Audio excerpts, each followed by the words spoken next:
Hello everyone, I hope आप मज़े में होंगे। आज फिर मैं आपके लिए एक बहुत ख़ास स्टोरी लेकर आई हूँ।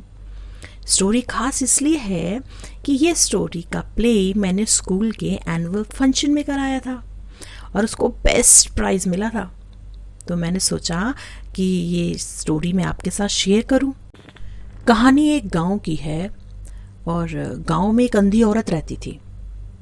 उसका एक बेटा भी था, पर उसके पति बीमारी के कारण पहले ही गुजर गए थे। जैसे तैसे वो बस अपने बेटे को पाल रही थी। जो कुछ काम मिलता वो करती, जैसे बर्तन झाड़ू सब कर लेती। अपने बच्चे से बहुत प्यार करती थी, जैसे कि हर माँ अपने बच्चे से प्यार करती है। आपकी माँ भी आपसे बहुत प्यार करती होगी। बेटे का नाम था रमेश। एक दिन वो अपना खाना घर पर ही भूल जाता है और स्कूल चला जाता है। तो उसकी माँ ने सोचा, अरे आज तो रमेश घर पर ही अपना खाना भूल गया है, चलो मैं जल्दी से सारे काम निपटा कर उसको स्कूल में ही खाना दे आती हूँ। माँ बड़ी खुश थी कि शायद रमेश मुझे देखकर बड़ा खुश होगा। गेट पर चौकीदार से पूछती है, रमेश को खाना देने आई हूँ। भैया, उसकी कक्षा कौन सी है, मुझे वहां तक पहुंचा दोगे? सारे बच्चे रमेश को बोलते हैं, अरे रमेश सुनो, देखो तुम्हारी माँ आई है खाना लेकर तुम्हारे लिए। जैसे ही रमेश माँ को देखता है तो हैरान रह जाता है कि आज माँ स्कूल में कैसे आई हैं। रमेश माँ के पास जाता है और कहता है, ठीक है माँ, लाओ खाना दे दो और जाओ। माँ कहती है, तुम खाना भूल गए थे, देखो मैं तुम्हारे लिए खाना लाई हूं। हाँ हाँ मुझे पता है, रमेश ने कहा और माँ चली जाती है। रमेश को बाद में बच्चे बहुत चिढ़ाने लगते हैं। देखो देखो, रमेश की माँ तो अंधी थी, अंधी पकड़ पकड़ कर आ रही थी। देखो रमेश अंधा और उसकी माँ भी अंधी, ये है अंधी का बेटा रमेश। रमेश को बहुत बुरा लगता है और वो अपनी माँ से कहता है कि माँ, मेरे स्कूल मत आना, मेरे साथी मुझे बहुत चिढ़ाते हैं और तुम्हारे अंधे होने के कारण तो और भी चिढ़ाते हैं। और हाँ सुनो माँ, आज के बाद मेरे कंधे पे हाथ रख के तो बिल्कुल मत चलना। रमेश बहुत गुस्से में होता है और बहुत गुस्से में माँ से पूछता है, माँ तुम अंधी क्यों हो? माँ तुम और माँ की तरह क्यों नहीं हो?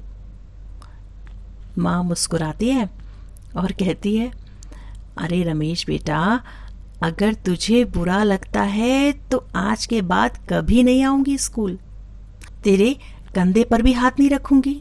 बस अब तो ठीक, चल अब तू खाना खा ले फटाफट से, पगला है रे तू। रमेश बहुत चिढ़ता है अपनी माँ के अंधेपन से। ऐसे ही समय गुजरता रहता है और आगे की पढ़ाई के लिए रमेश शहर चला जाता है। शहर जाने के लिए उसकी माँ गांव के सरपंच से पैसे उधार लेती है। सरपंच जी, मेरा बेटा आगे की पढ़ाई के लिए शहर जाना चाहता है, क्या आप मुझे कुछ रुपए उधार दे दोगे? सरपंच कहता है, हाँ हाँ, रुपए तो मैं दे दूंगा बहन, पर तुम ये बताओ बहन कि तुम अकेली अपने बेटे के बिना रहोगी कैसे? रमेश शहर चला जाता है।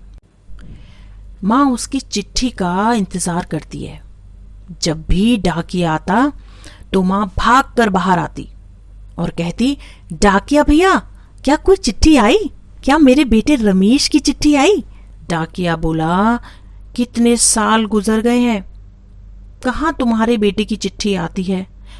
एक दिन माँ मुनीम के यहाँ जाती है और बेटे के लिए चिट्ठी लिखवाती है। मुनीम कहता है, अरे बहन, कितनी चिट्ठी लिखवाओगी, तुम्हारी बेटे ने तो एक भी चिट्ठी का जवाब नहीं दिया। माँ ने कहा, मुनीम जी, मेरा बेटा अपने काम में बहुत व्यस्त होगा, इसीलिए तो उसे चिट्ठी लिखने का समय नहीं मिलता होगा। एक दिन डाकिया माँ के घर की तरफ जल्दी जल्दी साइकिल चला के आ रहा होता है। मन ही मन डाकिया इतना खुश होता है कि इतने सालों से बहन इंतजार कर रही है अपने बेटे की चिट्ठी का, और आज तो मैं खुद ही देने जाऊंगा। जल्दी से उसके घर के आगे साइकिल रोकता है, बट वो घंटी की आवाज सुनकर भी आज माँ नहीं निकली। अगर आपको ऐसी मज़ेदार स्टोरी सुनी है तो वीडियो को करो लाइक, शेयर और सब्सक्राइब, और कमेंट में मुझे बताना कि मेरी स्टोरी आपको कैसी लगी।